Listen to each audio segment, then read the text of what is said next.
and gentlemen, today I'm here with Luques Curtis, one of the top bassists in jazz, and especially in Latin jazz.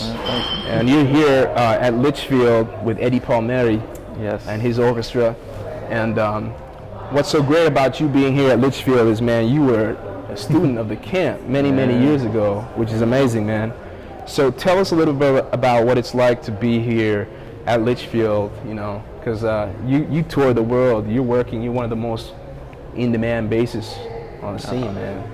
Yeah, I love it. It's like being home. I'm running into people that, you know, I haven't seen in years. My family's all here, you know. That's a pleasure, man. That's great, and, man. it's like coming back home. You know, it feels great. It feels great. Well, let's talk about your start on the bass, man, because you started at a very young age already working with the top names, right? Let's talk about how you initially got involved in playing bass. At first, I actually wanted to play drums for forever. Oh, wow. And when I went to high school, there was too many drummers. Actually, it was 8th grade in middle school. There was too many drummers in the jazz band, and my father happened to have a bass lying around, one of those things, you know, bass in the closet or something, you know. He was like, well, why don't you try playing the bass? And I was like, all right. I started messing with the bass, you know, and then he started pushing me toward the bass, my dad, because he loves the bass. So I kind of wanted to stay drums and percussion, Latin percussion and stuff, because I just like to, you know, be all over the place. But he was pushing me toward that thing, you know, the bass. And finally, when I got to, you know, high school, I was like, you know, let me check out the bass. Let me seriously check this thing out. That's and amazing, man. Yeah, I loved it ever since, you know, since I was in 9th grade, freshman in high school. I just remember getting acoustic bass and just being like, man, this is where it's at. I love the vibe of it, the feel, you know. And you have an older brother. Two older brothers. Two older brothers. I didn't know that, you know. I know about Zakai, you know, on piano. What's your other older brother? Damien. He went to University of Hartford. He studied with Jackie McLean's piano, same as Zakai. So really, two pianists, man.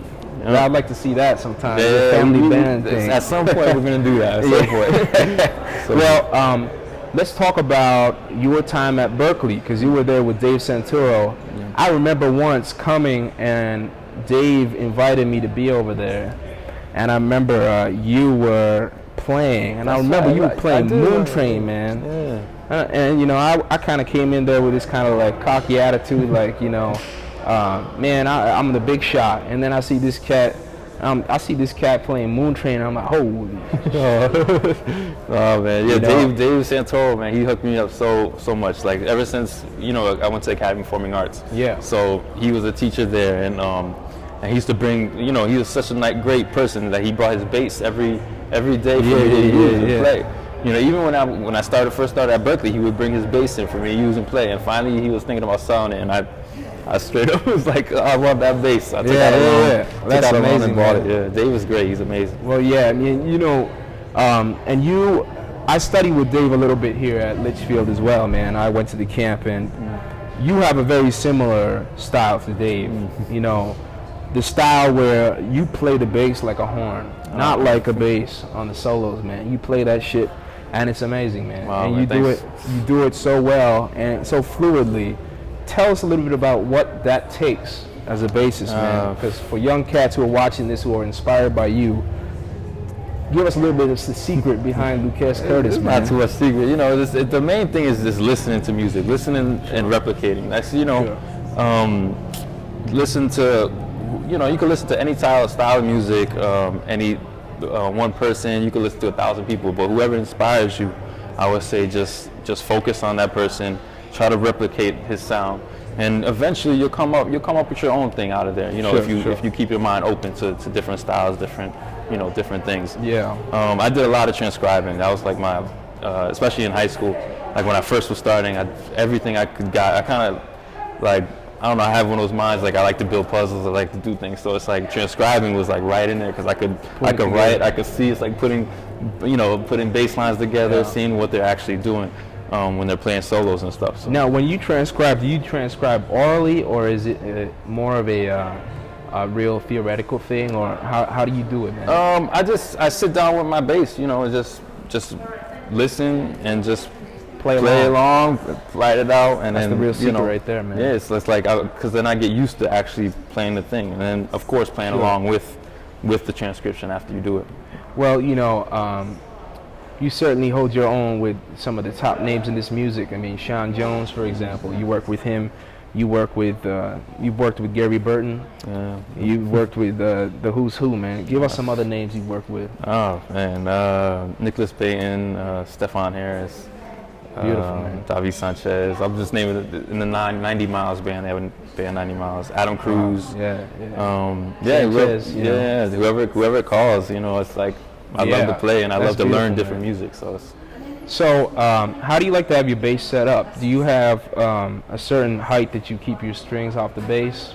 I keep it at a comfortable level. Like I don't even judge it by by height. If I'm comfortable, then it's cool. If it gets when the weather changes, the bass changes. So when it gets a little too high, I'll bring it down.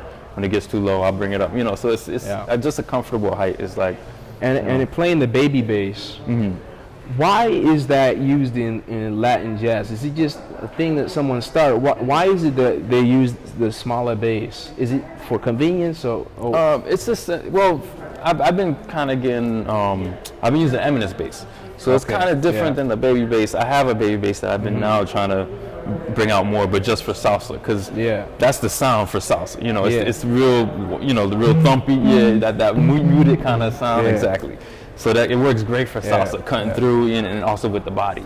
The bass that I have up there now is the Eminence bass, which is it's cool. It's like it's a combination between the two, I would say, because I can control the sound a little better. It still has the kind of acoustic feel, but the neck is thicker than the baby bass. It has a little extension that it doesn't quite get a little too shaky. But I have for different situations I use the different basses.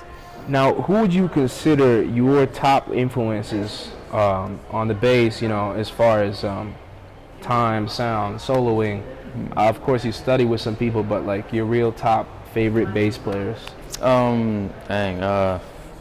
I know there's a lot of them, but there was a lot. I went through phases of from high school throughout college. Sure. I probably started. I would think the one that inspired me the most at the beginning was Paul Chambers. Yeah. I just loved his sound. PC, man. Yeah, I love the way everything, his phrasing, everything about it. The way dexterity. I love that. It's everything. It's and then I kind of from there, Dave Santoro actually put me on to Oscar Pettiford. Yeah. So once I got to Oscar Pettiford, I fell in love with his sound. Two cats, man. And I just I try to replicate everything. I'm sure you're familiar with those two books. Yeah, of course. It's got Secret Chambers. And then there's the what's the guy, Wolfgang, or what's his name? Yeah, I know exactly. Both those books, for cats who are watching, there are some really powerful resources for bass. The whole thing is, how do you get the inspiration and the drive and the dedication to be able to work through all those transcriptions? Because, man, I go through some of those transcriptions and, man, I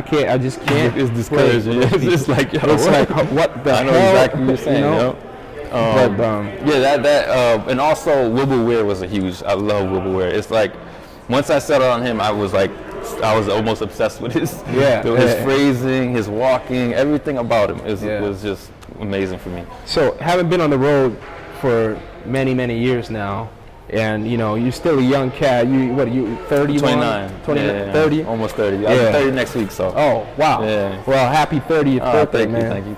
But, so being on the road for quite some time, you're 6 years older than me.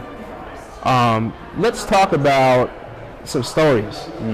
Working with Palmieri, man, you've been all over the globe, man. Yeah. Many, many times. I love it. It's the fans that love Eddie is some of the best fans ever. It's like you go there, we could be anywhere and they'll come, bring food. Wow. Everything. It's just just the vibe of that stuff. That's beautiful. It's great. He's 76 years old now. Yeah. So it's like his fans are like diehard fans. They've been around for a while.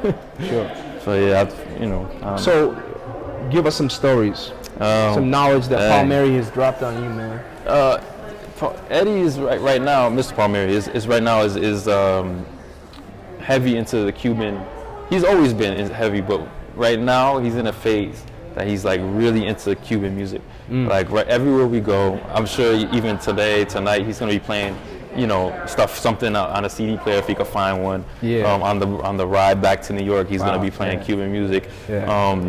He makes these compilation CDs out of his old 78s and his LPs that he just plays. Like everybody in the band, I'm sure, memorized every song on there. But it's such inspiring stuff though. It's like beautiful, amazing, melodies. Yeah. The bass lines these cats are doing is like way above. I'm not gonna say above. It's way different than what's happening. It's very killing. Well, Mario Bauza and Dizzy Gillespie, Wimichito, that record from the 70s, man. Yeah. Apparently that was the first time Dizzy went electric. Oh. He came in, he's playing bebop over that stuff, and it's just an amazing combination of stuff.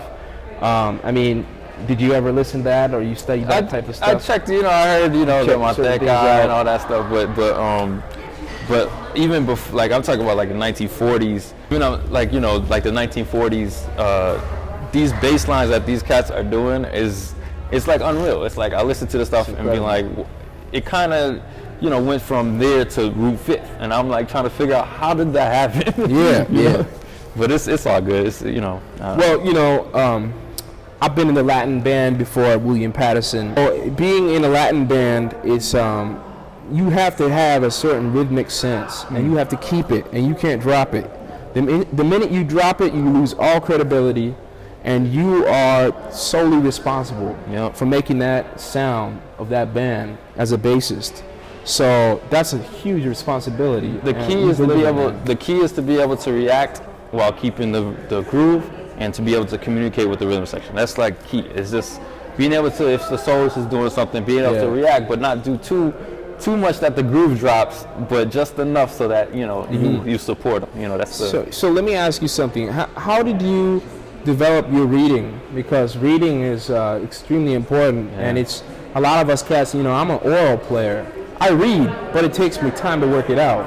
But some cats like yourself, you could just read that shit straight down. I know it's practice, but give us some secrets or some tips, man. I studied classically in high school. I think that helped. That set a foundation. But I think reading through all those books, all like the transcribed solos books, all this, everything I grabbed, I would used to just boom, boom, boom, try to play, and just by doing that with the metronome, I got my reading chops together, bass lines together, and started getting better at it, and then finally, now I wouldn't say I'm a great reader, but I'm not the worst. No. You to work with the bands that you work with, man, it's happening, man. So Gary Burton, man. Yeah. Tell us about Gary, man. That was great. I had a great time traveling with Gary. I learned so much about things other than music, like how to put together a set list, how to what to do on the road, how to shape your solos so that they're recognizable to the audience from the CDs. Like you're just relating certain things that I wouldn't even think about. Like how to starting your solo the same way as on the CD. Make they're not restrictions. They're more of like focus. Make you focus into a certain way of playing. And it was at first. Don't get me wrong. It was really hard for me. But then once you start realizing like, wow, this thing is more. The way it's shaped. It makes so much more sense. Like the way Well, let's mention my main man Martin Cohen, man. Because Martin is just a beautiful soul, and the founder of LP Percussion, and he's very fond of you, Curtis brothers. He's got your photos all over his house, man. We love him. Tell us a little bit about how you first met Martin and working with him. When I first met him, I've always seen him around, but I think the real first time we actually got to hang and go by the house and stuff was when Pequeño Johnny, Little Johnny, who's playing tonight with Eddie Palmieri, he brought my brother and I to his house to record a trio out. Just a trio, a couple of songs. And the welcome that he gave us was like beautiful.